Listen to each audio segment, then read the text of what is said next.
And again, I say, Arteta's predictable.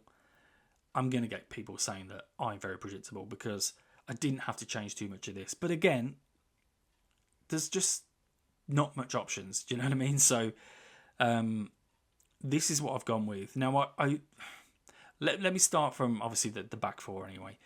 Raya in goal. I mean, the back four to me picks itself. So Lewis-Skelly, I think, has nailed that position. I know that Calafiori's come back now. He's obviously trying to regain his fitness. And he's good to come off the bench, but I think Lewis-Skelly, for now, for me anyway, has nailed that position. So he definitely gets a start for me. Saliba, Kivior, no-brainer.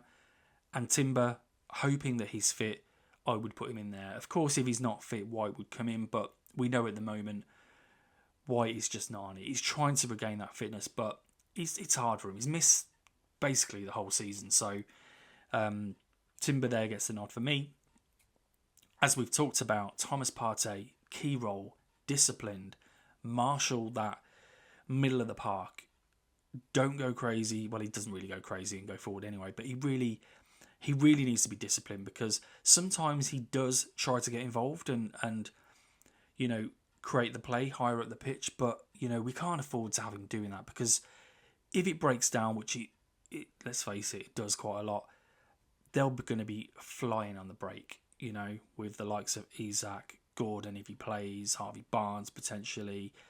Yeah, so I think he really needs to have a disciplined game, stay in that middle of the park, support Saliba and Kivior and keep it tight and keep it strong there. And then let Rice do what he does, power forward, make breaks into the box. He really, at the moment, is the driving force of the team. It should, in theory, be Ødegaard, but, his form, as we know, is just falling off a cliff. So it's all down to Rice again. But I would still pick Ødegaard in the team at the moment, especially for an important game like this. I know many people would probably call for Nwaneri at this point. And like I've said before with Nwaneri, I think he's a quality player, don't get me wrong. And he will be amazing. But, there's been games recently where, yes, he's done the odd thing, but he's also not really been involved in the game, I think. I'm just being honest now, and it's not a criticism. He's learning at this level, and that's absolutely fine, but I just feel like he's not involved in that much of the game. I mean, perhaps that's why he puts him out wide. I don't know, but I don't think he's a wide player anyway. But certainly anyway, I would stick with Ødegaard in the team. And let's face it, as I say, the top three picks itself. Of course, if Mourinho wasn't suspended, would he have put Trossard in? That would have been a debate. I would have personally gone with Trossard.